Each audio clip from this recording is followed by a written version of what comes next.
core of women's freedom involves squelching religious institutions' freedom to say no to the HHS mandate. And if you look at the literature on women and religion across, frankly, as much as they've been able to measure it with data for, say, 100 years and with anecdotal evidence from 100 years prior, some ranging beyond anecdotal, women do tend to practice religion on average more than men. And women regard it as, they place it higher in their hierarchy of values. So it is very dangerous to see them posing the notion that religious freedom is against women's freedom. I'm also working at the UN for the Holy See on this, and it's a huge international theme, not just a national theme. Thanks, Helen. Well, Jim, as one of the newer members of the world's greatest law school at Stanford, now it is. And embarking on what is a marvelous project with this new religious liberty clinic, the only one of its kind. As you look out there, what do you see? How would you gauge the most discouraging sign you've seen with respect to religious liberty? Well, I think on a discouraging note, I think there are two dynamics. One's legal and one's cultural. And I think we all understand that. Certainly from a legal perspective, the HHS mandate challenge. You look at as Helen said, the government's argument in Hosanna Tabor, I think was particularly alarming. And just because we got a 9-0 decision, I think, yes, it's a great legal result, but still worrisome in terms of what the vision that some have for the limitation on religious liberty. In the kinds of cases that we do at the clinic, the point of the clinic, as you all are probably familiar, is to train law students to know not only how to think like a lawyer, but to be a lawyer. And so we have real cases, and the cases that we take tend to be smaller scale cases that work within the system for teaching students. And we see in a lot of our cases on a smaller level, on a local level, an administrative indifference, whether it's in response to NIMBYism in land use cases or in prison cases.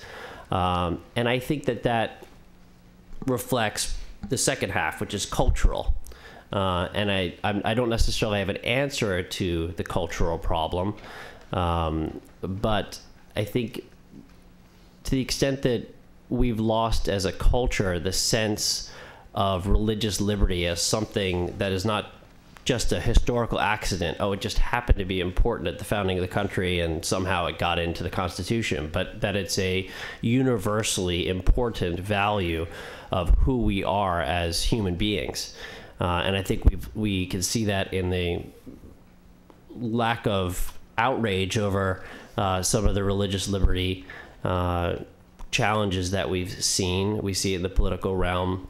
But so I think that ultimately a lot of these answers are going to come from the cultural side. John Garvey, president of Catholic University, gave a talk recently where he emphasized, look, religious liberty is very important, but if we've lost religion, we lose the ability to effectively communicate why it is that this is something that's important, that it is a civil right akin to gender or race or other things that people get intuitively, and I think it's important to build that conversation. It's interesting, if you listen to what our panelists have said even thus far, it's apparent that the challenges to religious liberty are really arising out of our culture. That's a particularly disturbing concern, I think. Well, Jeff Moon, with the U.S. Conference of Catholic Bishops, if you had a magic wand and could reverse or change a single U.S. Supreme Court decision that affects religious liberty, what would it be? First of all, thank you, Elder Wickman. I appreciate being here. Given that I'm sitting here next to Vaughn, I'm going to resist the semi-obvious temptation. Don't hit it. To say, well, he's bigger than I am, so I'm not going to do it. To say anything about Smith, and I won't.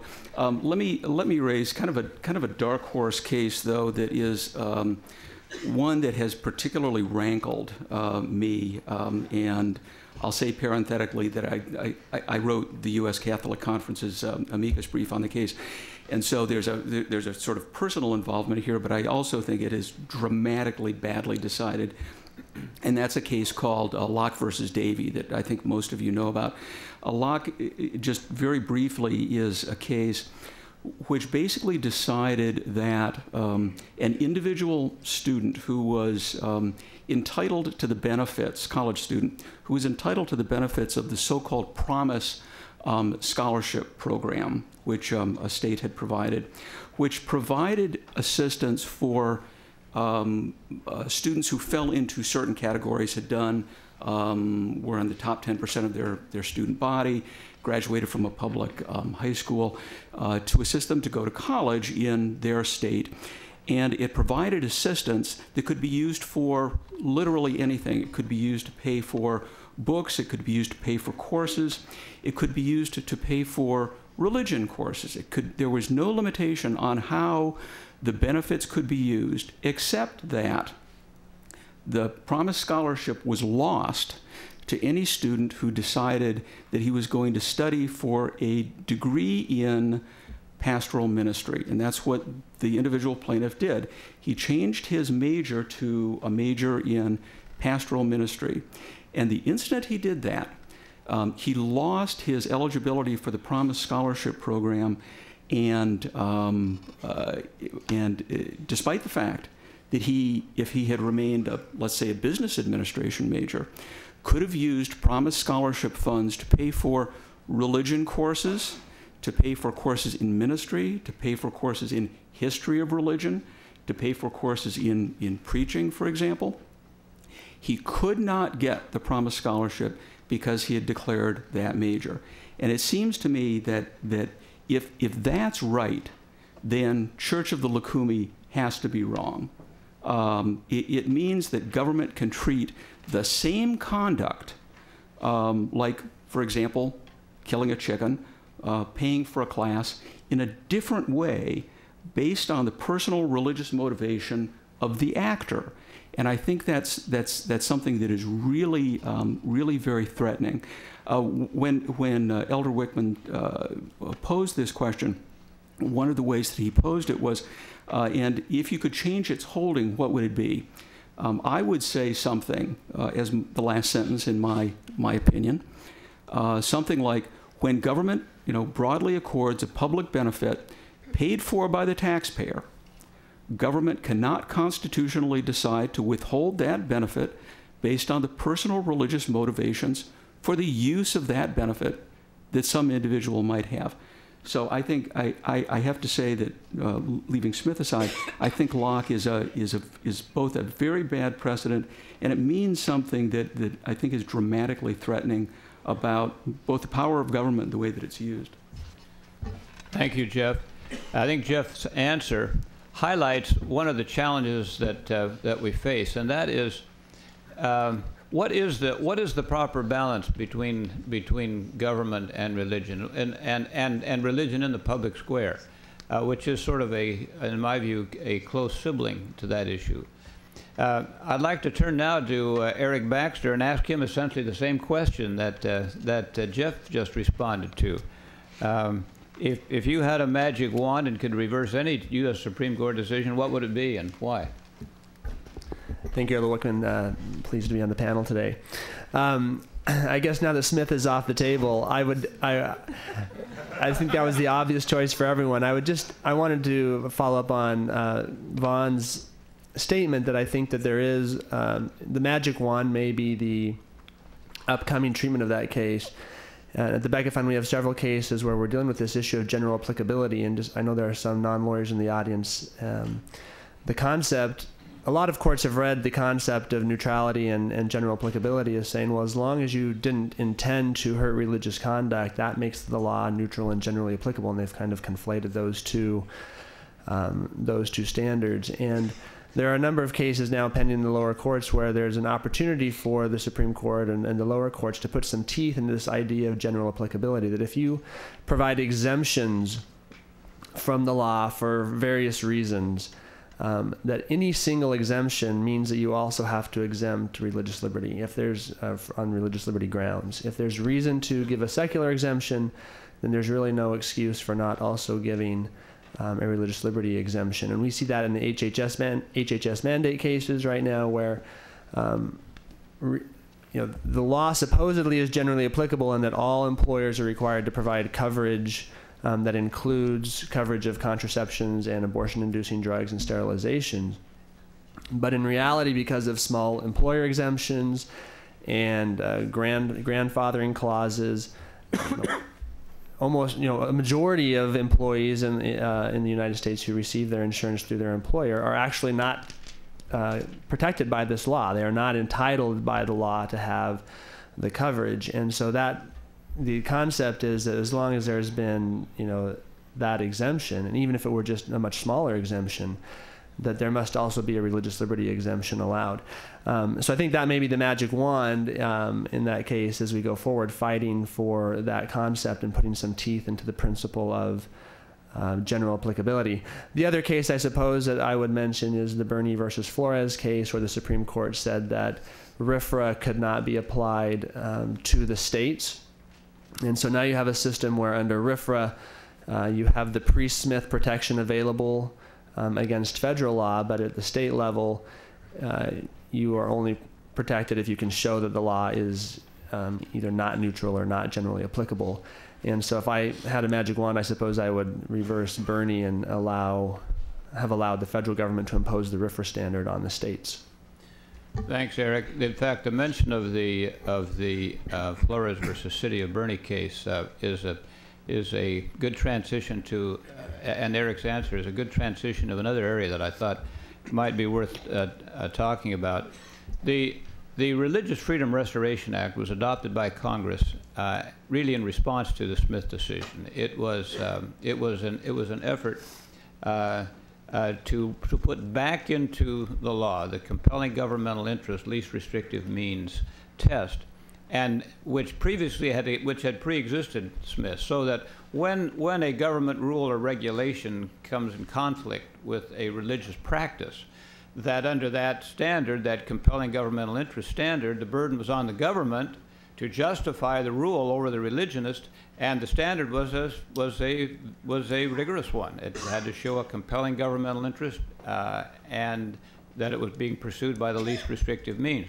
But as Vaughn spoke about the Smith case, Smith, of course, changed that and basically said that the burden was now on the religionist, and that if a law was neutral and generally applicable, that the government rule would triumph.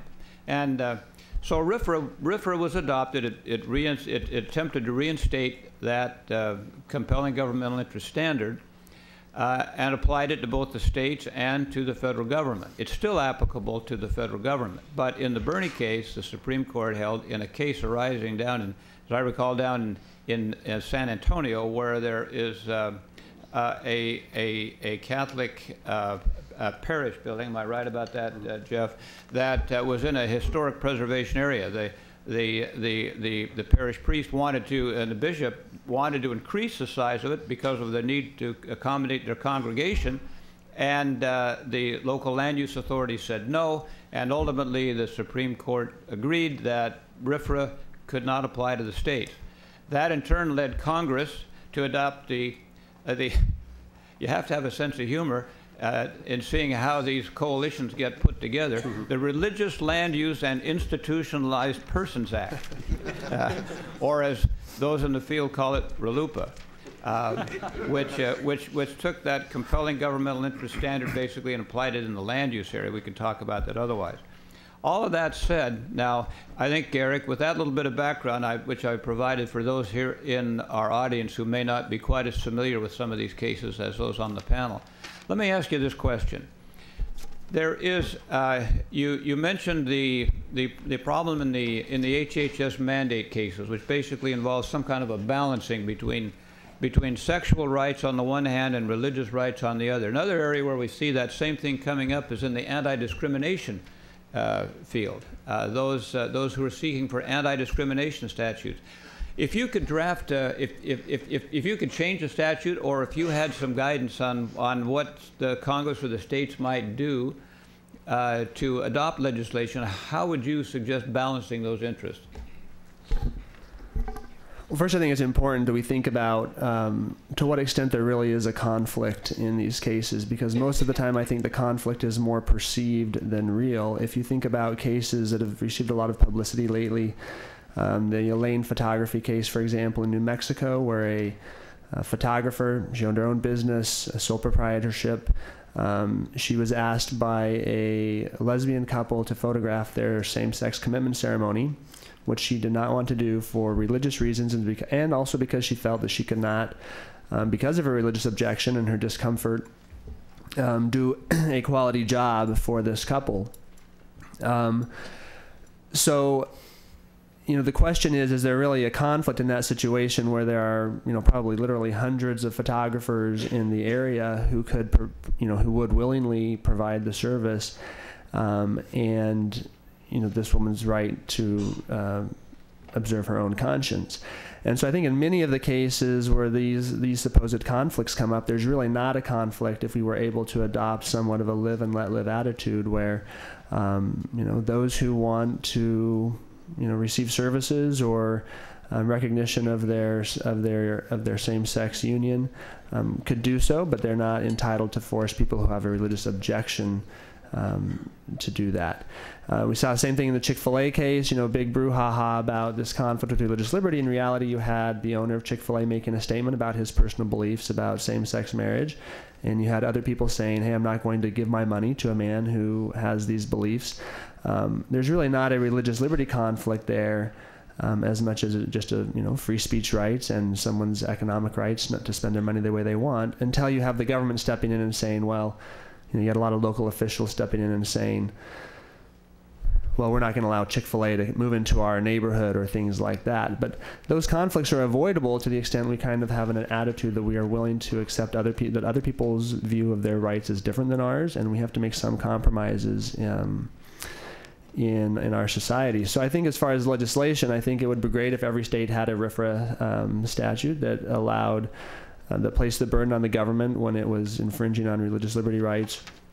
And I think it's also important as anti-discrimination laws and same-sex marriage laws spread throughout the country, that people who believe in religious liberty are active in making sure that there are protections for religious liberty in those laws. If you look at the trend of same-sex marriage spreading across the country, the early states, there were courts making decisions that were forcing the laws. No exemptions in those laws, no protections for religious liberty in those laws. Later states, it became more of a legislative matter, and as the religious liberty coalitions became more active, they worked hard to put in protections for religious liberty. I live in Maryland, which was one of the 4 states this last election where the same-sex marriage battle was lost. There are protections in the law, but they're still very insufficient. They don't protect individuals who are enter into business, for example, and have some religious conflict with different aspects of same-sex marriage being legalized. So I think making sure that people are involved and putting protections into those kinds of statutes is going to be a key going forward. Thanks very much, Eric. In her remarks, Helen, I think, gave an insightful observation about the myth about women's rights and what really are their rights. Vaughn, if you had to explode one myth about religious liberty, what would it be? And after you, I'm going to invite Jeff and Jim to each offer their thoughts about that one as well. We've talked a lot about this in the little religious liberty team that I work with, and I think it comes back to the cultural aspects that Jim and Elder Wickman and others have spoken about. We find ourselves in an age when people point to their identity, and sexual rights is a good one. We really don't challenge much the idea anymore that someone who wants to assert their sexual rights, that is them. It is their identity. As that movement has come along, the religious movement has suffered a corresponding setback, and that is a view that there aren't very many people around anymore who really understand what this group understands very well, that religious rights are our identity. They're not like a club we belong to that we go to on Sundays. They're not like a book club. They're not like some little hobby we have over, that we do on the side. Religious liberty is as much our identity as someone else's sexual identity might be. In fact, most of us would say that religion goes more to identity than sex does. That is a battle that we are losing. In fact, we may have lost it. It is a battle for the hearts of Americans where, without question anymore, identity is determined, and religion doesn't play a huge part in it. And that comes from the problem of, as the judges, I think, talked about, and as people on this panel have talked about, is religion declining in America and people really not understanding it. We have to find a way, and if I had a megaphone, this is what I would shout, to convince the American people that religion really is an identity, that we wear it 24 hours a day. And therefore, religious rights are just as important as sexual identity rights or anything else. We have to find a way to put those on equal footings, or we lose the debate before it starts. Thanks, Vaughn. Jeff? I think that there's a fundamental misconception in the country about what religious liberty means, and I think it's dangerous. And that is that I think there's a general conception that religious liberty is somehow a conservative or a right-wing or a, as some might describe it, socially backward concern, and it isn't. Religious liberty is, in fact, a freedom issue. It has to do with the, or if it's properly understood, it ought to be. It's the question of who gets to decide what your beliefs are going to be and what your practices are going to be. And I think it needs to be seen genuinely as a liberty interest and not just another way, a proxy sort of piece of language that says a right-wing interest or a left-wing or a libertarian interest. Because when properly understood, it means the ability of everyone to decide for themselves in their own proper areas of control how their lives are going to be conducted and what they're going to tell the government cannot direct them to do. Thanks, Jeff. Jim, please. Sure, I share what Jeff and Vaughn have said. I think that the idea that it's somehow this right-wing or conservative thing alone is a big problem. And what I try to emphasize to our students and in some of the reporters who have asked us about the founding of the clinic has been, who've often taken this tack. Well, is this conservative thing? One of our students responded to one of the reporters' questions about that and said, look, if this was the 1960s, you'd be asking me, what's up with this liberal program?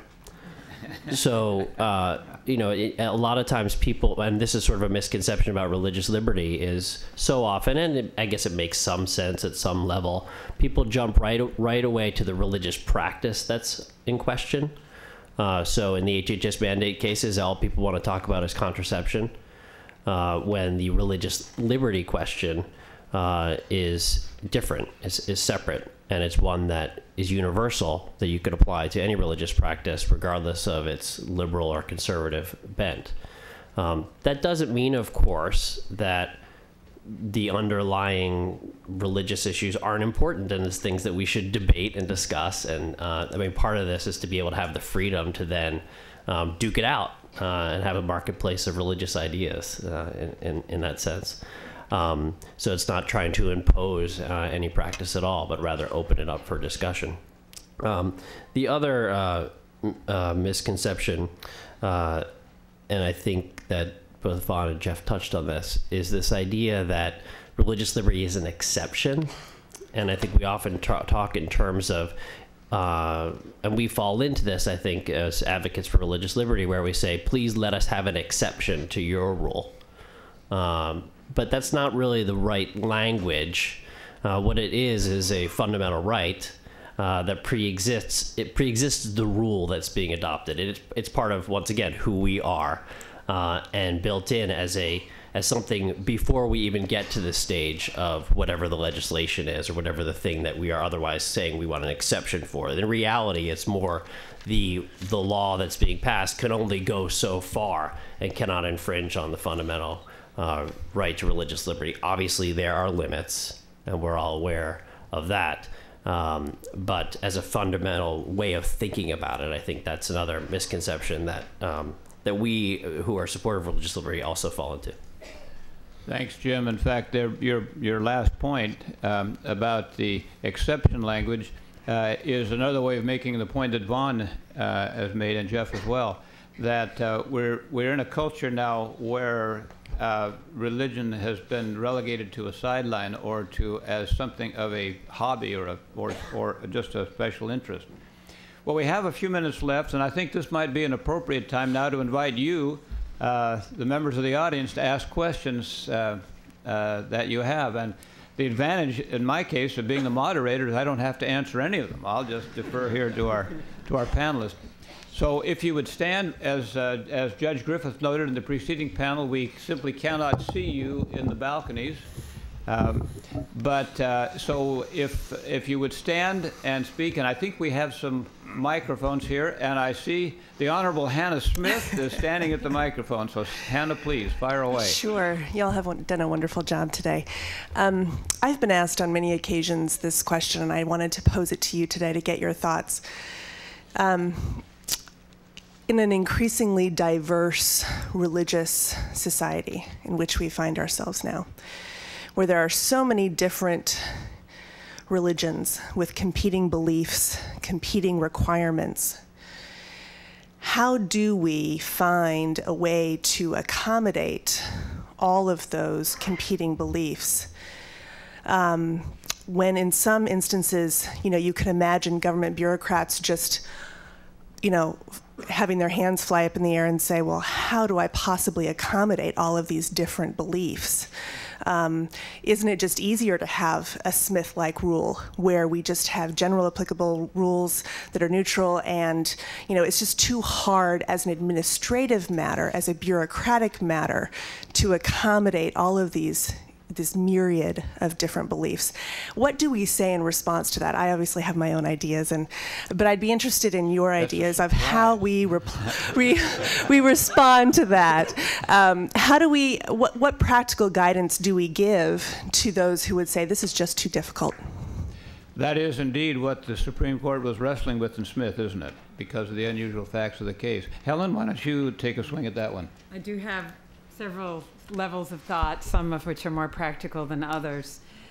One is, I think I like to start with not just the defense, but with an offense, in case that hasn't been clear in the past, which is to question whether the government really needs to be regulating in that area in the first place. I mean, a large part of the clashes that we're experiencing are this, massively increasing regulatory state, and the idea that they need to regulate in an area that we should go along right away with. The biggest problem they have is making sure that everybody is subject to it. I don't think we ought to give that point up if it applies. Secondarily, I'm not so sure that we have a truly perplexing, more difficult to grapple with variety of religious beliefs. There's a lot made of the growth of an Eastern religion, segment of society, or the growth of nuns, N-O-N-E, as a Pew Forum measuresome. I just read a book last night. It was so good. I got through the whole thing on the train, by the head of religion surveying at the Gallup Institute. It's called God is Alive and Well. You'll be very happy to know the title. As soon as I got the title, I opened it like this on the train, like, what a cool book, everybody. You should read this thing. I did get some looks. And basically, he shows that, he actually makes predictions about the growth of religiosity in the country, that it's not a cohort matter, that baby boomers will hold on to their problematic, sometimes ideas about this, but rather it's a function of age, and other interesting facts about the possible growth in attention to actual protecting religious liberty. But he points out that we've always had this diversity. It just wasn't popular to announce it in earlier days. He thinks, in fact, the fact that we have somewhere between 12 and 15% of none, that probably we always had it, but people were not willing to say it between the 1920s and the 1980s, but now they are. So I'm not so sure that this is also a fact, that that we have such a bizarre diversity. You know, we still have mainly some very large Abrahamic faiths and others, you know, Christianity, Judaism, Islam, and they are rather known quantities. The growth of very, very unusual or even sort of small predilections, like that famous treatment in the book Habits of the Heart of a woman's religion they called Sheilaism, which was Sheila's version of 6 different things. Probably most of it comes from one of the Abrahamic faiths or something closely related. The final point I would make on that is I really like the compelling state interest test. I'd still finger Smith, I'm sorry, and say I think that there was a good balance in requiring the government, not only in a world of increasing regulation, but also in a world where they seem less inclined to respect religious liberty, where they see it as conservative or a private delight versus a public good. I think that in the places, whether we have state RFRAs or whether federal RFRA applies or where we actually have a First Amendment challenge that's robust, that the compelling state interest test is doable, and especially as interpreted to the Supreme Court's Brown versus Merchant California video game, where they have to show some statistical data and some proof, yes, this is a compelling state interest because we know that X causes Y, and we're attacking X, and I like to turn up the levels of requiring the government to do that. So I would attack it at each of those levels. Well, that's an interesting perspective, isn't it? So basically, Helen, what you're saying is that the Supreme Court really didn't need to throw the baby out with the bathwater in the Smith case, that it could have used the compelling governmental interest test and still reached the result that it thought was the right one. Next question. Thank you. Sean Lindsay from Portland, Oregon. I just last month I finished my time in the Oregon State Legislature, and while I was there I submitted a RFRA bill and worked very diligently to get it passed, but because of political realities it did not get anywhere. And the political realities are that it is seen as a right-wing conservative thing. My question to you is, can we identify something that, is there a current issue or a current situation that would ring the bell for the left side so we could get everybody together? It's a very good question. The point being, and I think this is something that I think it was you that mentioned it, Jeff, a few minutes ago, is that unfortunately the subject of religious liberty has become politicized to the extent that some see it as some see it as code for the very social conservatives, and whereas it really is, as Jeff pointed out, it ought to be something that is seen across the political spectrum by. Vaughn, let me toss this one down to you. How would you respond to that question about the RFRA challenge? One observation and then a specific answer. When I talk across the country about religious liberty and Smith happens to come up, usually the audiences today are flabbergasted to learn, or when I point out, that at least 4 of the 5 justices in the majority of Smith were the 4 most conservative, right-wing, Republican justices on the court. In fact, it was the lions of liberalism, Brennan, Marshall, Blackmun, who dissented vigorously in the case. So when the right, crows about how we have to stop this terrible liberal slide attacking religious liberty, we all can take a fair amount of blame. I think the one biggest issue, to answer the specific question, that could bring together and make the point is immigration. I mean, if you want to choose a law or an area of the law that is much politically more left than it is right, but where churches need a freer hand in doing everything from ministry to helping people to providing basic religious services and basic temporal welfare services without catching themselves in the law, it's immigration law, and that would be the one that I would answer the question with. Thank you, Vaughn. I see we have a question here. Yeah, James Heilprin from North Carolina. So piggybacking off of some of the comments that have been made about the dichotomy between the legal questions and the cultural questions that we're facing, Helen, you mentioned that we're winning the battle in the literature, law and psychology, law and sociology, etc. But I found in my own experience that if you actually try to introduce that literature into a conversation with a lay audience, that they either just don't believe that that's what the literature actually says, or they then, if backed into a corner, even in a cordial conversation and confronted with the literature, they say, well, it's biased, or they say, well, even if that's true, I'm not changing my opinion. So how can we do a better job addressing some of these issues, maybe on a cultural level, using science and using facts, especially when some of that science and some of those facts butt up against what has become well-entrenched cultural assumptions? Thanks very much. Eric, why don't you try that one? Sure, thank you.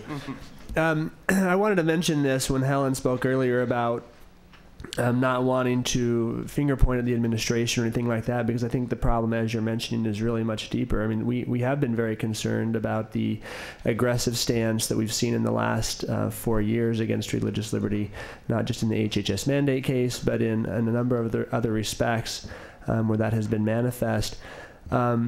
But it's true, I think, that that's not something that's just come out of the blue. I mean, it's based on a decades-long path of, in our academic, media, entertainment industries and institutions, where these ideas have been being pushed gradually for a very long time. And so, unfortunately, I think there really is no easy answer to say, we can, pull out that magic wand again and change these views. We have to be engaged and ready for a long fight on this issue, because there are a lot of things that have to be turned back, just starting with, how do we create an education system where our children are raised to understand kind of the basic founding principles as they were, as they've long been part of our tradition and as they were understood at the founding. How do we change the media industry so that there are actually, movies and films and books and those kinds of things that convey these ideas in a way that are consistent with our historical values. So I don't have an answer, unfortunately, except to say that I think we have to, in our minds, be prepared to know that this is a very serious issue. It's not something that's come out of the blue. It's not something that, if Mitt Romney had won, this would have gone away, because there are very entrenched, forces in our country and throughout the world, I think, where these ideas have gained a lot of traction over a long time, and there are a large number of people who have bought into this philosophy that, for example, there must be a complete separation of church and state. Very simplistic views of religious liberty that really ignore the long-standing traditions of our country. Thanks, Eric. Jim and then Helen, why don't you respond to that?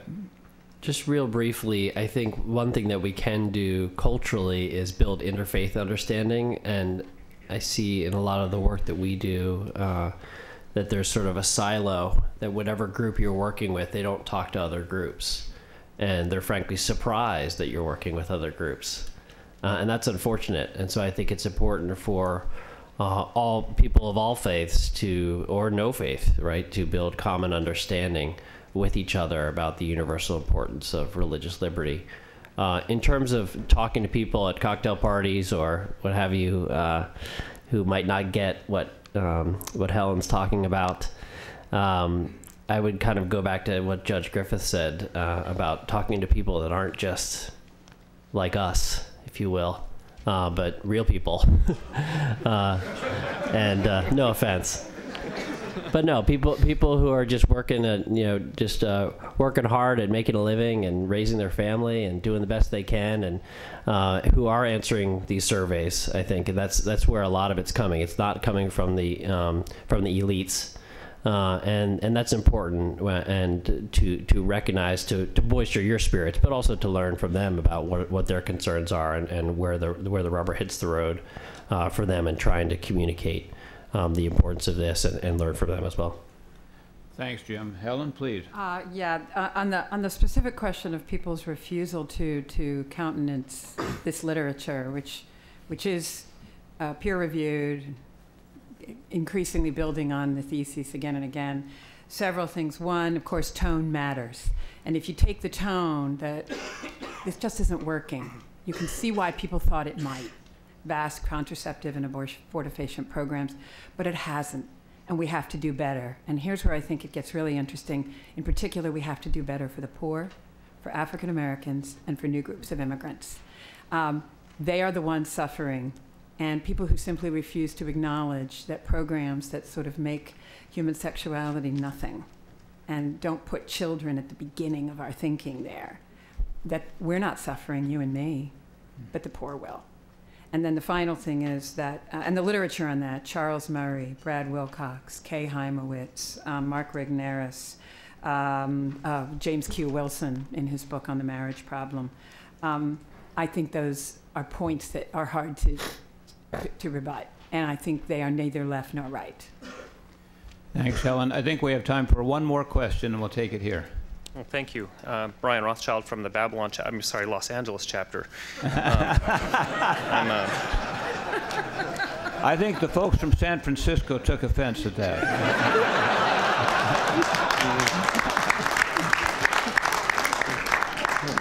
Touche, you got me there, okay. I want to ask, and I don't want to be flip about this at all, in the absence of real empirical literature that homosexual couples are inferior parents, or do not instill inferior social values in their children, or somehow are an economic drain on society, which I don't know that there is robust literature supporting that.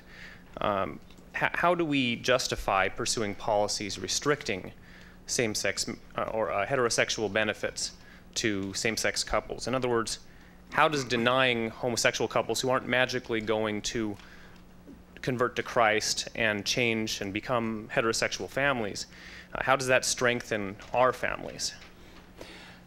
Jeff? Well, I'm not sure exactly what you say about that. I mean, a lot of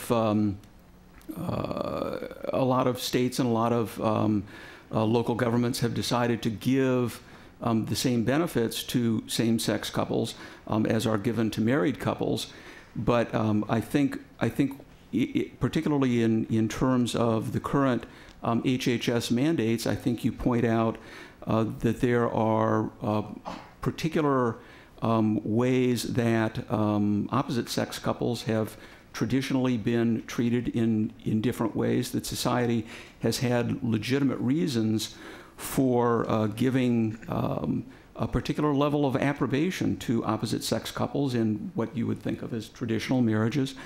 And I think part of what you do is I don't see any particular reason to oppose the granting of lots of benefits to same-sex partners if it doesn't impinge on others' fundamental rights. I think we have to realize that governments can do that, but at the same time recognize the particular benefits that are I think are obvious to society from a special recognition of opposite-sex couples, and actually that was one of the points that we were trying to make in our brief in the DOMA case, the fundamental legitimacy of a governmental decision to do that.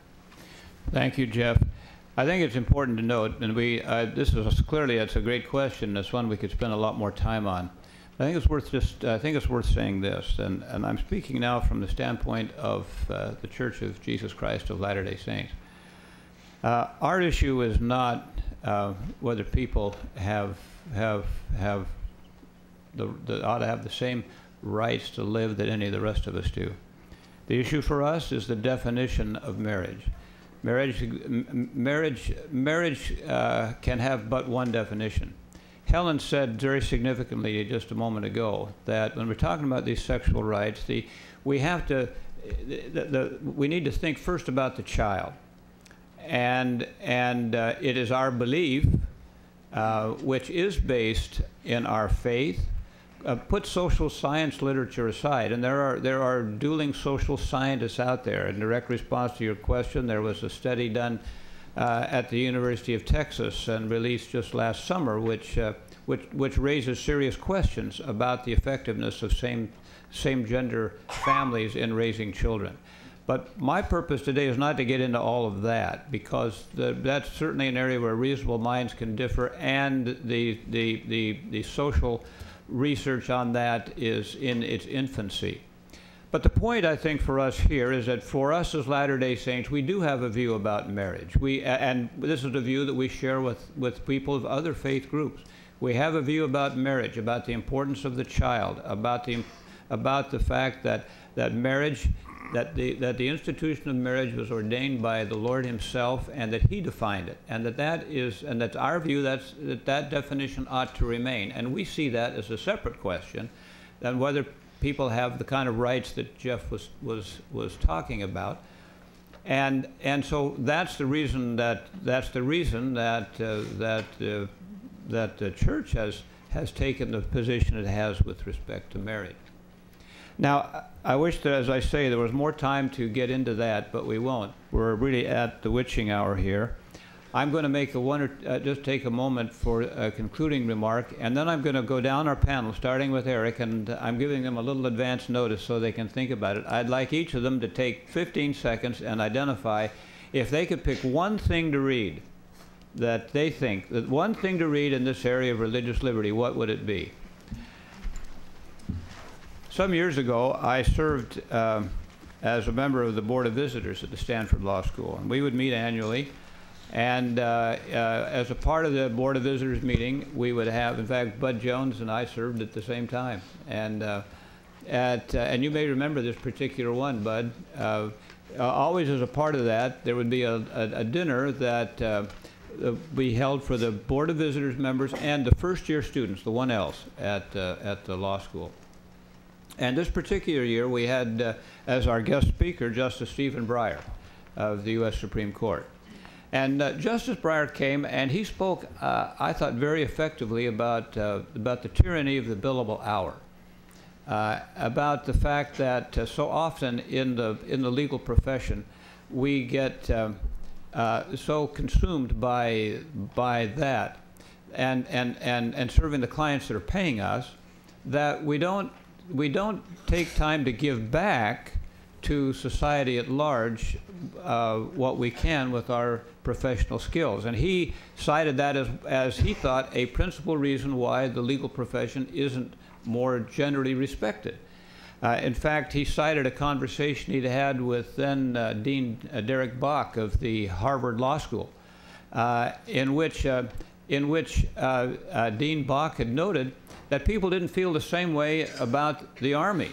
And the reason for that was because they didn't see those in the Army as in it for themselves, but that the legal professionals, one that many in the general populace seem to think as is in it for itself. And so his point was, instead of just giving all of our time to the billable hour, how about a day a week, he was saying, to just doing something on a pro bono basis, something to serve a worthy cause. Now, fast forward from that to about 5 years ago in the annual fireside of the J. Reuben Clark Law Society, when President Boyd K. Packer was the speaker. And you may remember that he gave essentially the same message to us, now as Latter-day Saint lawyers, that we are fortunate to have some professional training and qualification that enable us to be of service.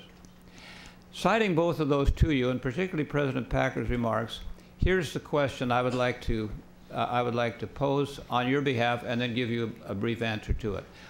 What can I do in this field of religious liberty? What can I do? Is it necessary for me to go and do as really most of our panel members are doing here, devoting all of my time to religious liberty?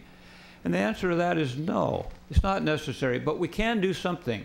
We can be aware of those issues that are out there in our own communities. We talk about circumstances where sometimes they involve debates over city ordinances or pieces of legislation. Sometimes there's somebody that just needs a bit of help. The Becket Fund got started because Seamus Hassan became concerned that there were people who were simply having their religious rights were really being ignored because they were small, they were little, they didn't have much influence. And and Seamus has always been fond of saying that the Becket Fund is there to serve everyone from Anabaptists to Zoroastrians. And it's an illustration of what can happen when one person decides he or she can do something. I would just encourage each of us here to look in the sphere of our own lives and influence to see what I can do to help make a difference, especially in some of these cultural ideas. With that, I will now start with Eric and just go down our list. I will take this opportunity to say thank you to our panel members. Thank you for your attendance and your questions.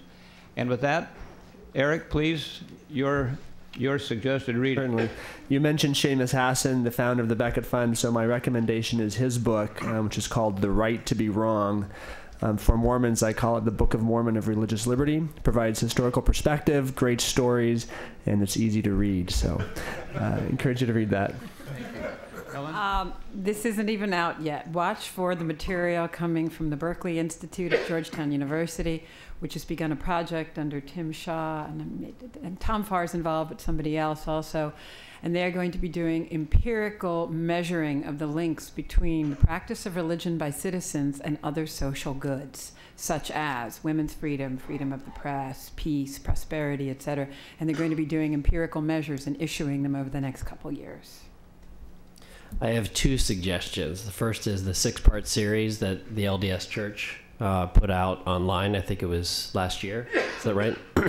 And then, if my cocktail party reference didn't give it away already, as a Catholic but a dear friend of the LDS, I'd recommend Dignitatis Humanae, which is a Vatican II document on religious liberty and its reflection in the dignity of the human person and the universal nature. If I had 1 hour that I wanted to tell you how to use, I would say pull out the opinion in Watson versus Jones, 1871. Give thought to all of the areas that the court there was saying, really recognizing were none of the government's business, and in fact were beyond the ability. The fundamental professional ability of courts to answer, and it outlines a number of these areas that the court said were beyond court's competency.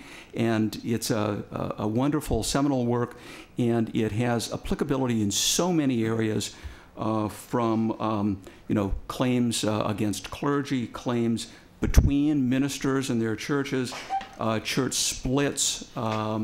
It's just kind of the seminal work, I think, even though it was written in 1871.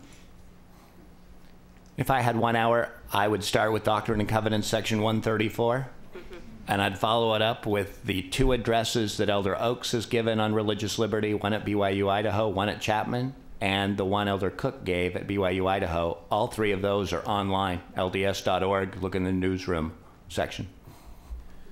Thank you, panel members. That concludes our presentation.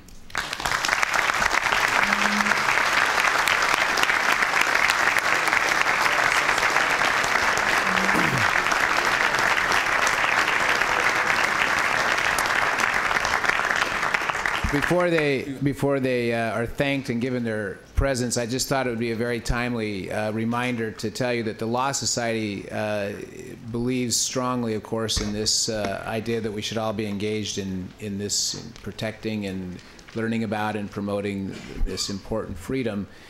There's a variety of things that are going on, but we certainly encourage you as individuals and as chapters to go back and think about, programs you might present. One of the programs that has been started by the Society for the Students is a writing competition encouraging you to exercise some of your time and energy doing a little scholarly work in this area. There's cash prizes associated with it. There was a flyer out there when you checked in. If you didn't pick one up, I'd encourage you to do it. And there's nothing like a financial incentive to get you more engrossed, I suspect, in the efforts to learn more about this area. So I encourage you to do that. With that, I'll let our panelists be thanked.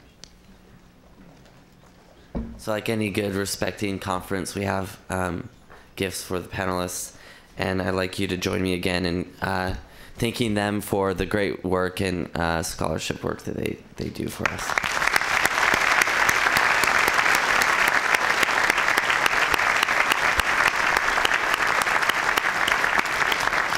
Real quick, we're going to make some announcements. Before we do that, we'd like to dismiss the panelists.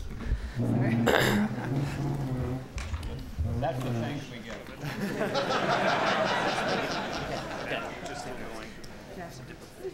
I'm Josh Randall. I'm the chair of the Conference and Events Committee for the Law Society. We wanted to take a few minutes and recognize those who've helped plan and carry out the conference this year.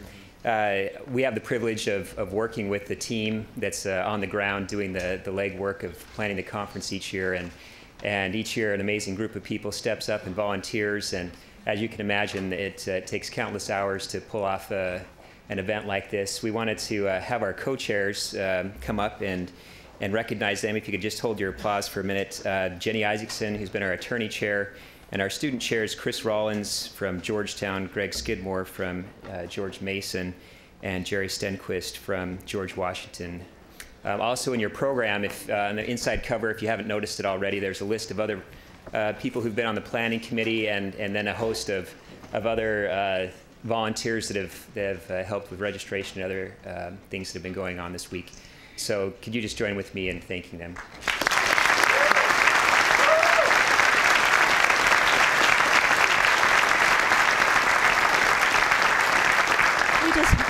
We just hope it's been, is this on? We just hope it's been memorable for all the right reasons. Yes, it has been. It's been fantastic. Thanks. Clint and Amy, if you could, is it Amy? Right, if you could come up. A lot of discussion goes into where we hold the conference each year. There's a number of considerations, including the strength of the local chapters, also some geography. We try to spread it around the country a little bit. We're very excited about the location for next year, and we wanted to turn a minute over to some representatives from that area to make the announcement of where it will be. Thank you, Josh. My name is Clint Patterson. I'm the chapter chair from the Kansas City, Missouri chapter of JRCLS. Amy and I are very pleased. She's our student chair. We're very pleased to have the honor of hosting the conference in Kansas City, Missouri next year. We hope that you'll all be willing to come and share the hospitality of the city. We have an excellent and vibrant law school. We have a beautiful new student center where we'll be holding the majority of our conference sessions. We have an amphitheater that seats more than twice this size, so there'll be plenty of room. We also hope to take up the challenge to present a panel of presenters and discussion leaders and those who can be keynote speakers that is equally as engaging and thought-provoking as we've enjoyed here. I think the irony is not lost on me and perhaps many of you that we have just heard a wonderful discussion on religious liberties, and you'll be attending the conference, hopefully with us, next year in Kansas City, Missouri, in Jackson County, and recall the church history there, and recall that Missouri has the unfortunate distinction of having the only head of state in our nation's history actually issuing an extermination order against the saints, fortunately not carried out, and rescinded in 1976. So you will find yourselves welcome now in Jackson County, and we can report that relations have improved dramatically in the church, and you'll be very, very welcome there. Also, we have wonderful facilities for close by the conference facility for housing and transportation and those kind of things. We're dead center in the country, so transportation should be easy, airfare should be reasonable, and we hope that you'll come and enjoy it. I want to turn some time to Amy. On behalf of the student chapter in the University of Missouri, Kansas City, we are excited to welcome you to Kansas City. We have the great distinction of being Kansas City's law school, and we are in the heart of Jackson County. And when you come, one of the things that I just love in our student center that you'll get to see is we have this amazing view of the city, and you'll really get to see what is the heart of the heartland, and right in the middle of the country, what we've got to offer.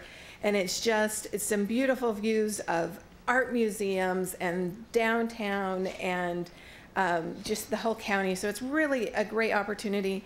And I have to say, I'm actually fairly new to the area, and I think you, like I, will come to realize that it's a great city, and that it's become my new home almost instantaneously, that it is the most warm and welcoming place that I have lived. The great example when I've been speaking to prospective students, and I'll tell you the same, is that my landlord would drop off tomatoes and cucumbers that she grew in her garden. And I'm like, I grew up in Idaho, so I felt like I was at home. That just everybody drops off stuff. And, it's kind of the same in the law school that, somebody goes home and it's, stress time, so we make cupcakes. And, and it's just that sort of environment. And I think that you'll find that the faculty and the students are welcoming, and we are excited to have you come.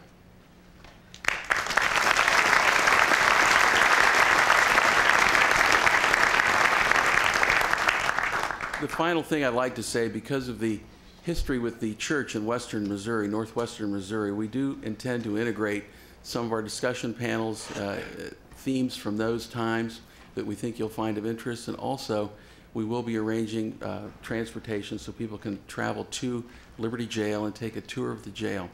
You may recall that at Liberty Jail, where the prophet and others, the patriarch and others were interred, some very significant revelations contained in the Doctrine and Covenants were received. Also at Liberty Jail, the prophet Joseph Smith penned some very eloquent prose about the Constitution of the United States. And I think as attorneys and practitioners, again, the irony cannot be lost that he is talking about the greatness of the United States Constitution while interred in a horrid dungeon in a place called Liberty. Please come and join us. We hope to see you there. Thank you.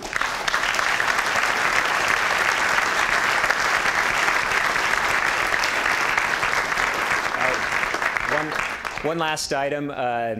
You've probably seen in your program also a number of advertisements for the sponsors for this conference. And that is very important to us, because for you students who are here, the sponsorship dollars that come in are what subsidize your registration fees so that it's more affordable. We're trying to be sensitive to the financial situation of our students. And so if you see those around the conference who have a little red tag on their registration card, on their name tag, those are sponsors, and I encourage you to take a moment and thank them for sponsoring this conference. Could we have all the sponsors stand for just one moment? We'd like to thank them.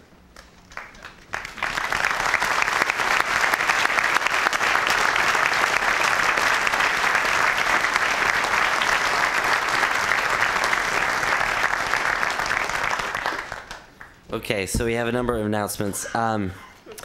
All right, I'll make this fast. Lunches are available upstairs. When you eat those, don't then eat them in the heart or the lobby right here. Either take it to the Ho Tung lobby where we had the reception last night, or take them to your breakout sessions. And that would be much appreciated. The section meetings are listed in your program. There's a couple different there's a couple different changes to that, and I don't know if I have them all here. Do you need to have the other ones here? Here they are. Okay. So the International Law Panel is in Ho Tung 2000, and that's right underneath, down the stairs from the lobby. Mediation is in 588 in McDonough, and the in-house is at the lobby in McDonough on the second floor. And then the military JAG is 5020 in the HVS building. and I think everything else will be as planned. If you go there and there isn't a formal discussion, there isn't a formal facilitator of this discussion, feel free to just network and create a discussion there of what you're doing. Apparently there's maybe not a formal atmosphere in all these breakout sessions.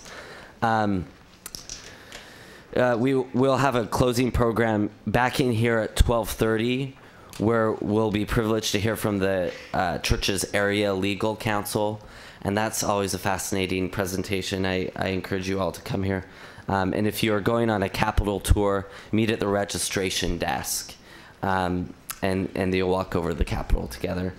And I think that's it.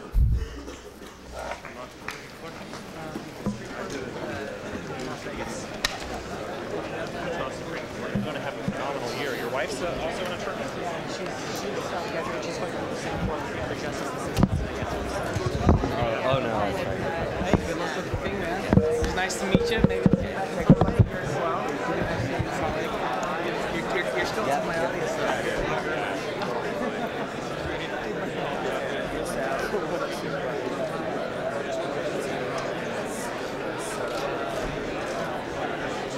I'm not. If it's written on here, for the 12:30,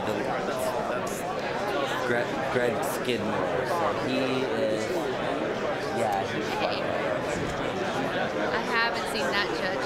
Actually, when you said that, I don't remember where it comes from. He usually hangs out at this registration. Yeah, here comes the judge. He's also over the registration. I think Mel Brooks made fun of it. Yeah.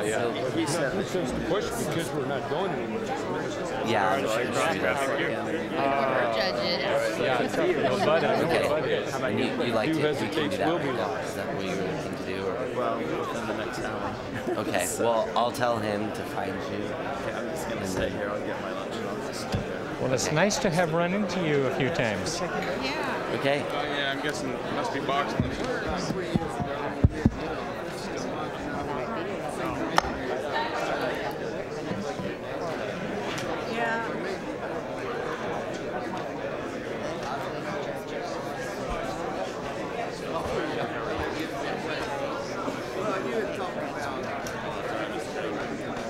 Go ahead, Cynthia.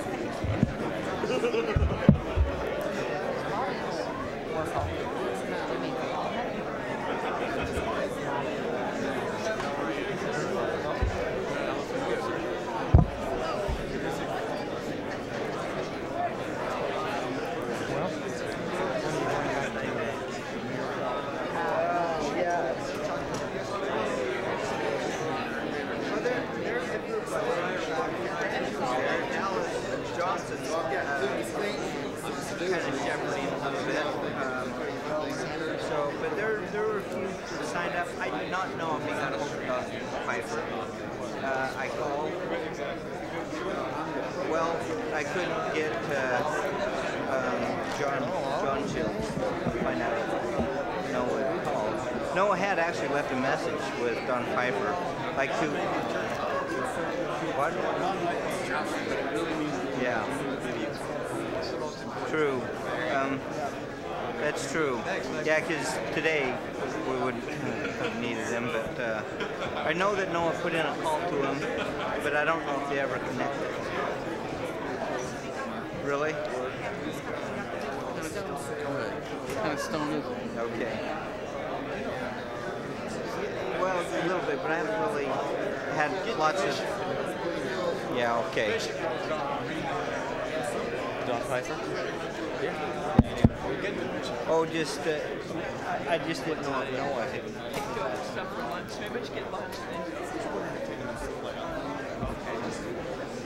Yeah, well, maybe... You know, find out if they want. Well, I hate to bore you with my personal life here.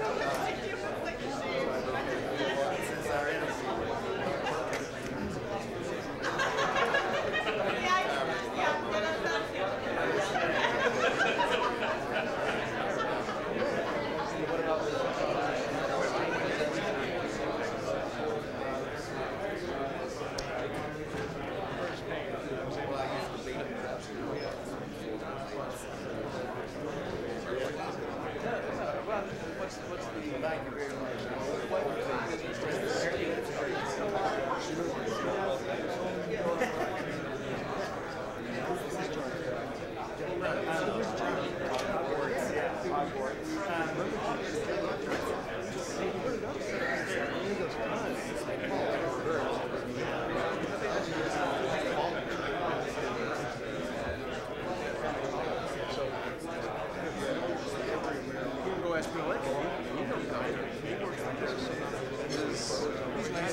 So you asked Helen to speak? Actually, Eric wanted to make me a speaker, so good. I was recording. Yeah, that's wonderful. I'm so glad that she's great. She's fantastic. I never really enough time chatting with her. But yeah, I had several conversations with Cole and working with him, and he knows that I'm interested in working with liberty and teaching and schooling and things like that. And both of them also know that I'm pretty much a stage where I want to spend the bulk of my time kids like still be involved. And they've been, he's recommended to me more than once that I sit down and chat with you about life in general. Yeah? Well, he's usually surrounded by general authorities whenever I see her, so I don't ever usually have a chance. And I don't know how we're not close.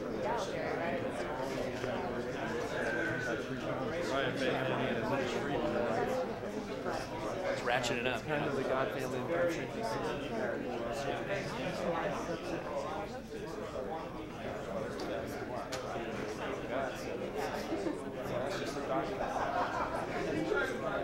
That's much clearer. It's funny, and I don't like really have it. Awkward. I said it's really awkward answer to what's next. It's so funny. Dan Barker was saying to me yesterday when I had it, and I was Judge Moore, and I was like, well, I think I might hard time. I got to know what I've done, and she just like didn't really get where I was going. It was funny for everybody involved. Have you done churches? No, I worked for Cole. I've done. So I saw that, but also there's a former Air Force medical. I've done some student. I'm just in the bar this summer. There's a project I do work on for the semester. I don't do right work. There's a Diana Burr is our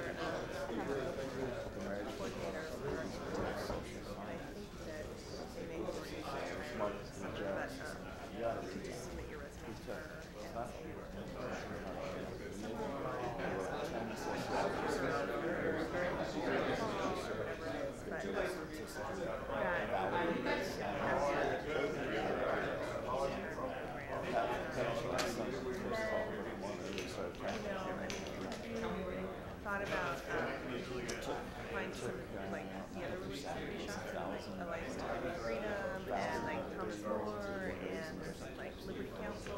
There's art for the Catholic conference. No, Father. I thought about it, but I just kind of. That's where it's hard. I'm in this awkward position too. I would love to. I would love to push it, but I don't feel like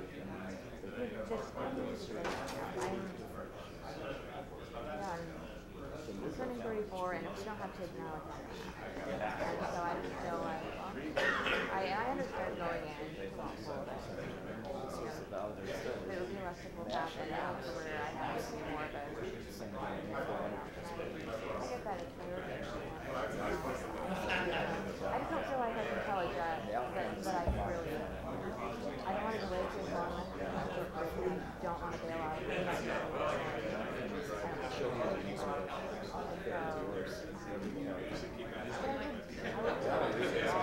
I'll be completely involved.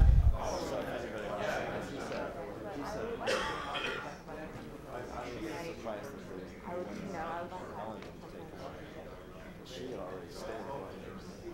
She made 4 or 5 studies. They're competing priorities now. Social science. But don't necessarily. Yeah, well, I would just hear, That's what other said. We're not find out what's available. And then once you find out what's available, but on the other side of it, forget the money. Children. So I think you have to kind of start first. Whether it was take into discussion. Say, wow, and then negotiating to try to bring it if you can. Because I mean you can't wait for like conflicts and family because then it's like, well, who knows when that's gonna happen. So Yeah, I feel like on the one hand I can't wait, on the other hand I really I want to be fair. I would want to be fair that I wouldn't want to put something in a position for it. Well, what's wrong with just continuing to work with him? I mean, he's very work with him for a long time. I mean, and he's very busy, so say, okay. And I don't know him, and I was going to. I want to continue doing that, but I guess probably because I'm so interested in the work. He does a lot of international stuff, and I really like to do. I enjoy, like for instance, this semester, almost all of my coursework, so I'm kind of really looking at. That's right. It's so hard. It's all very interesting in her class and taking another exam on law class.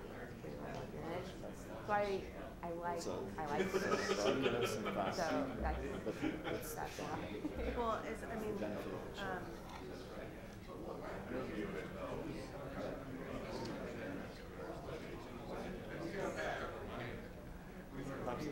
Church was the proponent about this.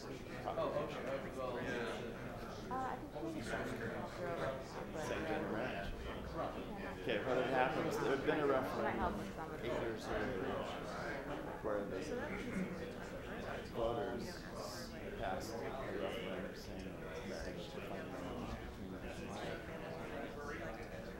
California courts. I don't doubt for a second going to law school would Constitutional. And the answers questions would be very different if I was 24 and then their constitution. It would be a different The church and the coalition said, okay, no rest, but I've appreciated people like to take a side. voters in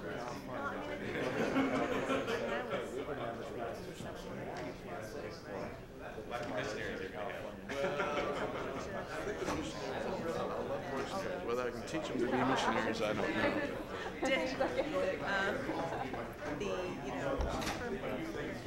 Hey, how are you, Megan? The judge, U.S. District Court judge said, Turkey or? said, we don't have to say, we don't have to. I'm James Wiggins. Yay! I was trying to find your email. I'm like, I heard you ask a question at the session yesterday, and I couldn't find you. You don't have a you? Good. So excellent. I wanted to talk with you. Great. I'm so excited. Oh, good. Thanks for reaching out to me. It'll be fun. We actually just got a guy named and Jim, we should hear is from Stanford too, right? Yeah, he's actually a professor. You're the guy. What guy? You're the guy in the photo. Right. Yes. And you're. Oh yeah. I didn't put it together until just now. All right. Yeah. Okay. So, anyways, it's been good, and you had a good quote. I thought New York Times article. So well done. You represented well. You know, I have one vote. Oh yeah, yeah. Not as much as like, even though we're all obsessed with the show. Tomorrow night's the big fan. I can imagine. For the same reason. Oh gosh, well it's nerve-wracking. Sort of like watching apparently the last 40 seconds. It was just same-gender marriage. Definition of marriage. And Proposition 8 is essentially, I don't have Elder Wickman doesn't memorize. I do the international stuff. Domestic stuff. I mean, I think anything. It's the family. Family declaration. Marriage is marriage and conflict. You know, I guess man and a woman. We were just a little bit. Whether that constitutional amendment is upheld. But the voters of California have a right to decide that. The other side wants to make that a suspect class and say it's discriminatory under Title VII. You weren't going to change. So. No. I mean, of course, there's. Where do you live? I live right across the river. Right. Okay. In the Well, margin in the middle of. that you are able to affect. So are you in Alexandria? Well, that's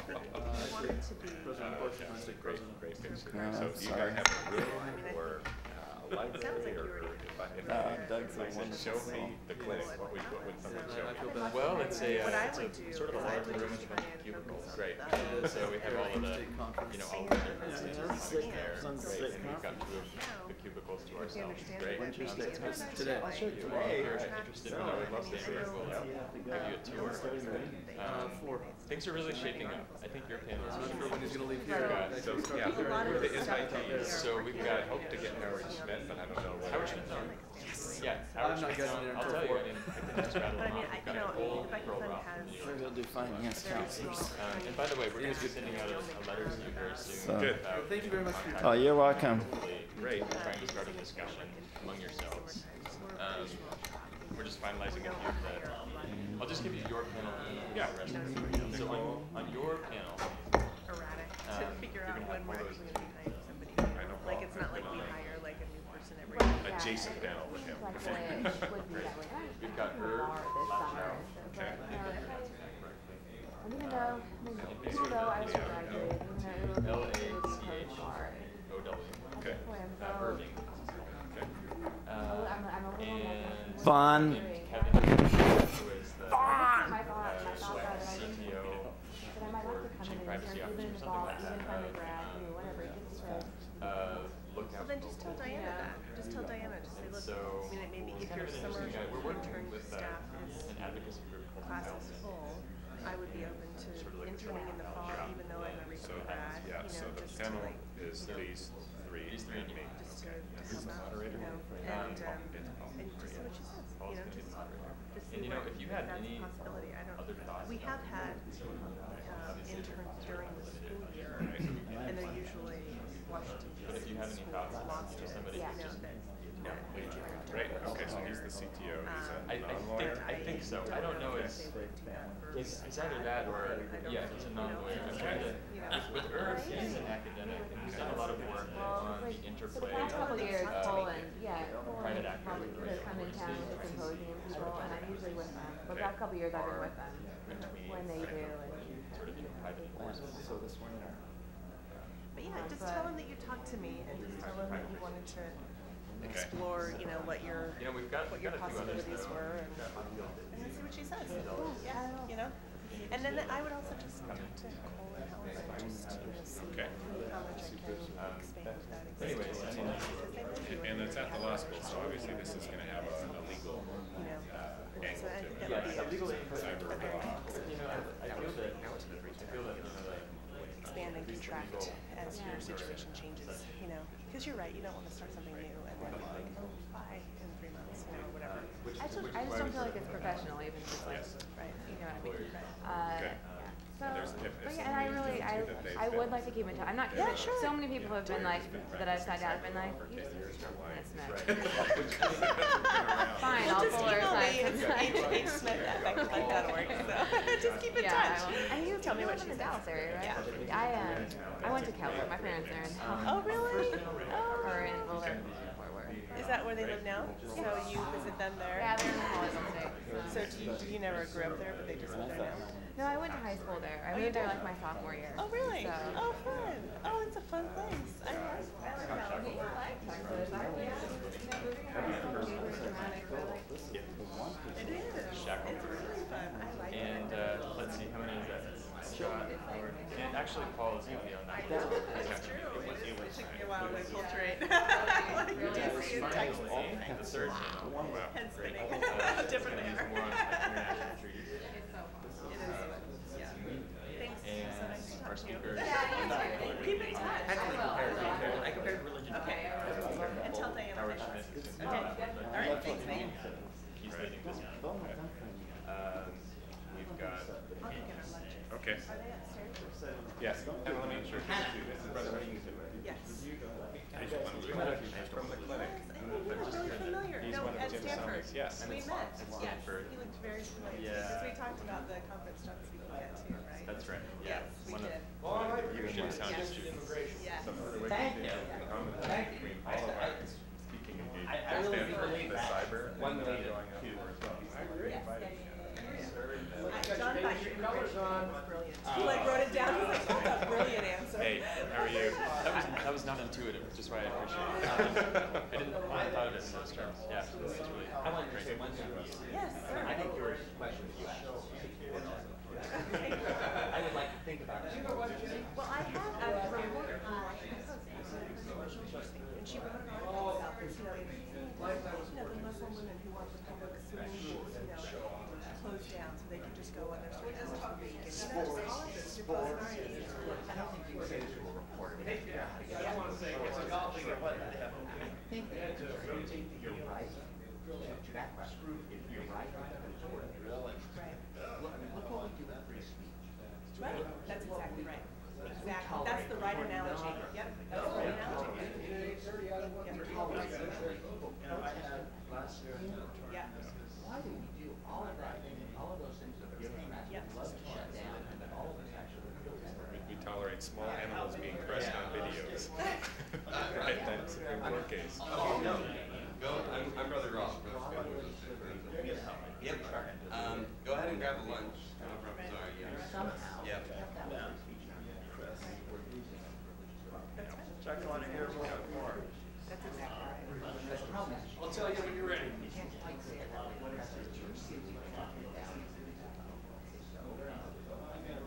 Trot out the horribles. Okay. What's going here? The reader's notes. Oh shoot, what's going on here?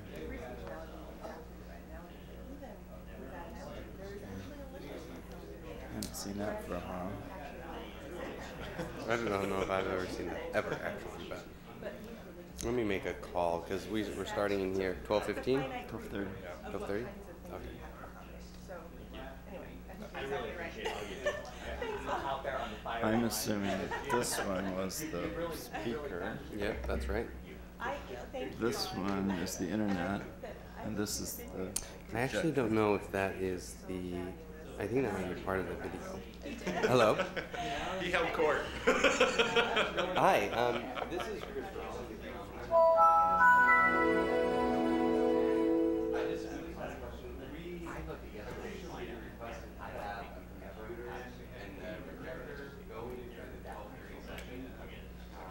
JRCLS.